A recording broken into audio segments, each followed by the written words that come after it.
This is Jack from tofluency.com, and this is episode 12 of the To Fluency podcast. It is fantastic to have you here listening to this episode. Now, today, you're going to learn a lot of vocabulary all about getting around cities. Okay, so to get around a city means to move from one place to the other.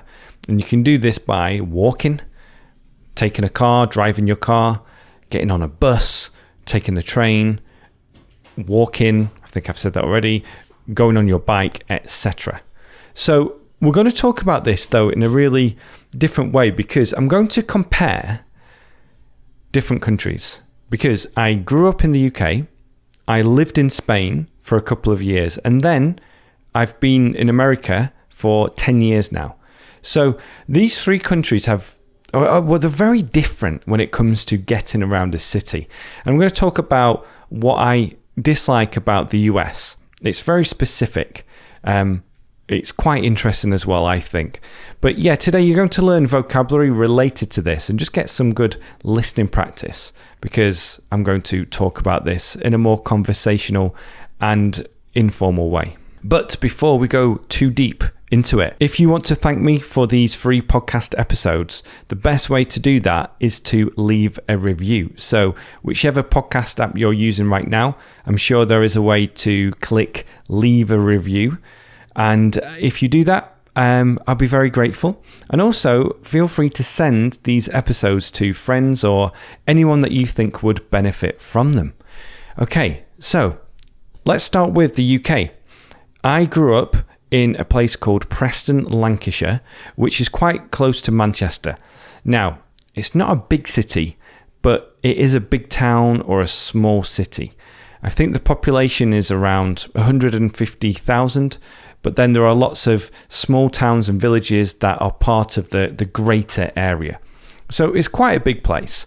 But growing up, I used to go around and get around the city on my own quite a lot from quite an early age.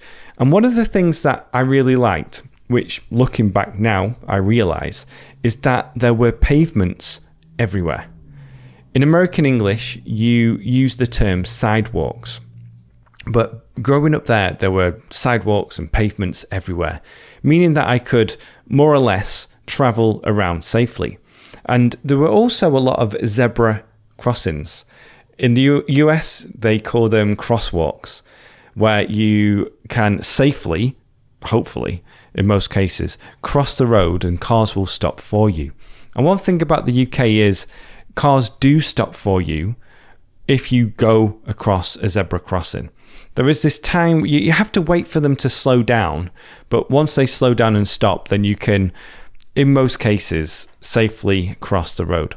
So when I used to go to my friends' houses, I used to walk there quite a lot. But then when I got a little bit older, I started to ride my bike. So I got a bike and rode my bike everywhere for a certain amount of time. Now, when we used to go to the city centre, the town centre, we used to take the bus. And it was the number 32 bus, I remember. And it used to, or maybe it was 23. I sometimes get confused with numbers that way. It was either 23 or 32. I think it used to cost 32 pence to take the bus to the town centre. And my friend and I used to save up money and take the bus, go to the centre of town and just buy things that we didn't really need. And then even when I got older, we used to take the bus to the centre of town to go to pubs and clubs. So taking the bus in the UK is quite common. Now, when we used to travel to different cities and towns, we used to either drive, take the bus, or most likely take the train. Trains are good in the UK, so to get to different places, it's quite common to take the train. And I just want to say at this point as well, when you get to bigger cities like Manchester and especially London, there are many different options for you to get around the city.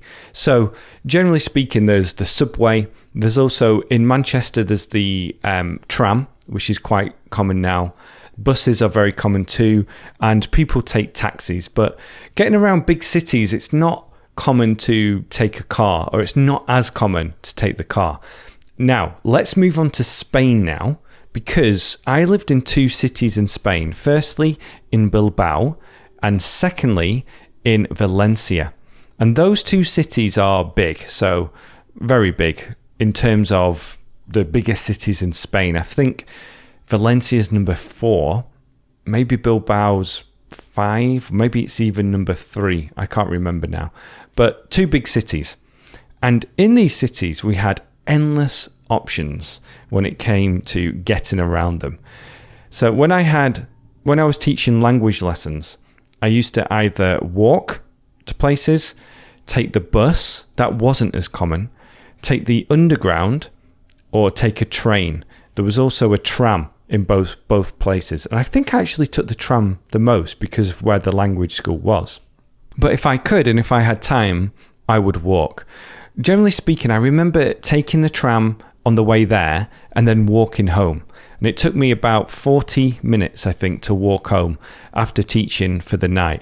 And I used to like doing that because at night it was a bit cooler, it wasn't as hot, and I used to really just enjoy the walk.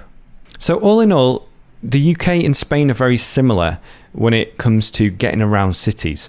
I didn't really live in a place or spend a lot of time in a smaller town, so maybe that was different, and I imagine it's probably quite similar to the UK, where when you're living in a town you still have really good public transport options and you can walk around the town or take your bike. Now let's talk about the US, because the US is very different compared to the UK and Spain.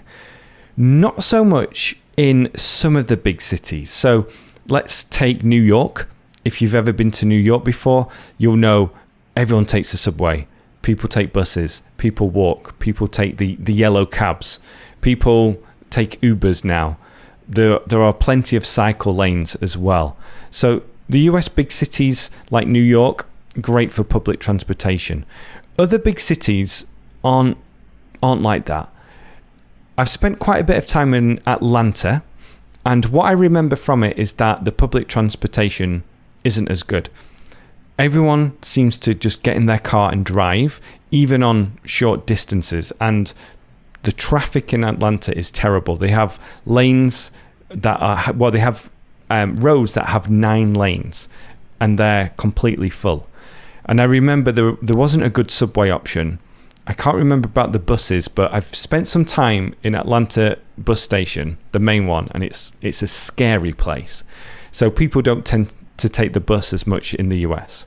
And I think this is true of the big cities too. I'd spent a bit of time in Houston, and there was a metro that you could take, an overground tram system. Austin wasn't the best for public transportation either. And let's go now to smaller cities where obviously they don't have subways because they're not big enough to have the subways or train systems. And generally speaking as well, the train system in the US isn't as developed as Europe. I think being such a big country means that it's not as common. There are a lot of train systems in the northeast between cities like Philadelphia, Washington, D.C., New York, Boston.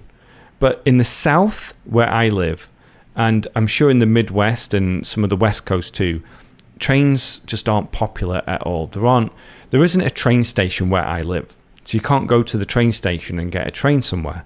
There is a bus station, but again, the thought of getting on a bus here, people don't tend to do it. If you're going to travel to another city, most people either drive there or take a flight. So flying between cities in the US is more common than Europe from my experience. Now, the US is a lot of towns and cities and suburbs, they've been built with the car in mind. So there are a lot of people who live in suburbs. These are outlying districts of a city and residential in nature, where there are lots of detached houses that aren't terraces or condos or blocks of flats, but they're standalone houses with a yard, a driveway, lots of garages, and people don't tend to park on the street, they tend to park on their driveway or in the garage. But one thing that I find is that there aren't sidewalks or pavements in British English in the suburbs. So where we live in the suburbs, out of the city, and there are no sidewalks anywhere, which I just still find very confusing, and I don't really like it too much, because with children and just walking around in general, you have to walk on the road. So wherever you go, you're walking on the road. And this can be annoying because obviously it's not as safe, and taking children or dogs out, it makes it even less safe. So this is something that I find that is all over America when you get into the suburbs especially. When you're in big cities, there are sidewalks and pavements, but not in residential areas. And another example of explaining how everything is about the car, a lot of bars and restaurants are in places where you can only get to by car. So in a lot of towns and cities, you have everything in the city centre and then some community bars and restaurants. But here, a lot of restaurants and bars and places to go, grocery stores and different shops, they're in places that are called strip malls, a strip mall. And I can explain a strip mall here, but I think it's also a good idea if you can multitask to go to Google Images and just type in strip mall, because it's going to show you examples. They're basically like a big building or 2 or 3 large buildings with different shops and restaurants and whatever you want to have in there, and a big parking lot. And these are usually in places where, again, there are no sidewalks to get there. There are no sidewalks to get there. So you have to take the car in order to go get there. And this is something that I found quite strange. We do have some of this in the UK, but usually these are reserved for things like cinemas or bowling alleys, things like that, where you need a big building outside the city centre in order for it to work. But here, it's very common in the US to have these strip malls. And again, you can't get there on foot. You can't really get there on your bike. It's usually too dangerous. And if you want to get there by bus, a little preposition mistake there, then again, they drop you off at the side of the road, usually on the grass, and then you have to cross the road with no crosswalk to try and get there. So for pedestrians, it's very dangerous in the US, and you just can't walk places. And this is something I miss so much. That's something I miss about the UK and Europe in general, and Spain, is that when I was going to a restaurant or a bar, I walked there. When I was going to my language school or a language lesson, I'd walk there if I could. I'd walk everywhere. We'd walk to get groceries. We didn't have a car in Spain. We just walked everywhere or took public transport. And then when you move to the US, especially if you go to the suburbs, then you just can't walk places. It's impossible. It doesn't have the sidewalks or pavements to walk there. For me to walk to a bar or a restaurant or a coffee shop or anywhere, it would be quite dangerous. And I've done it once before when I took my car to the mechanics and I had to walk home, or I wanted to walk home to try it out. And it was pretty dangerous because there's not a lot of room on the side of the road for you to walk, and you're walking on grass or walking on someone's property or the side of their property. And again, it's just not as fun. So that is what I would love to see change in the US, is something, or cities and towns that would really focus on the pedestrian instead of the driver. And I don't know if that is going to change or not. It might change depending on different factors or what people want to invest in. And there is talk about investing in more train stations and train lines so that people can move around the city or move from city to city on the train. But again, the car rules here.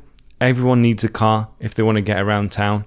And the whole city and cities have been structured in a way that benefits the car. Things like no sidewalks, no really good bus stops, and lots of things that you can only get to by car, such as bars, restaurants and shops in strip malls. Okay, so what I'll do is I'll leave some of the key phrases from this podcast in the description so that you can just look that over. And then I also just recommend looking at Google Images for things like strip malls and anything else that you want to just have a good image in your head. And then if you've enjoyed this podcast episode, then please leave me a review. It would really benefit me and help me reach more people who would benefit from these lessons. And then go to fluency.com to learn more about what I can offer you, whether this is a free book, my 5-step plan for English fluency, some lessons on my website, or if you want to take my paid program. Okay, so head over to fluency.com. And if you want to continue listening to my podcast, just go back and choose another episode. All right, thank you so much for listening. Bye for now.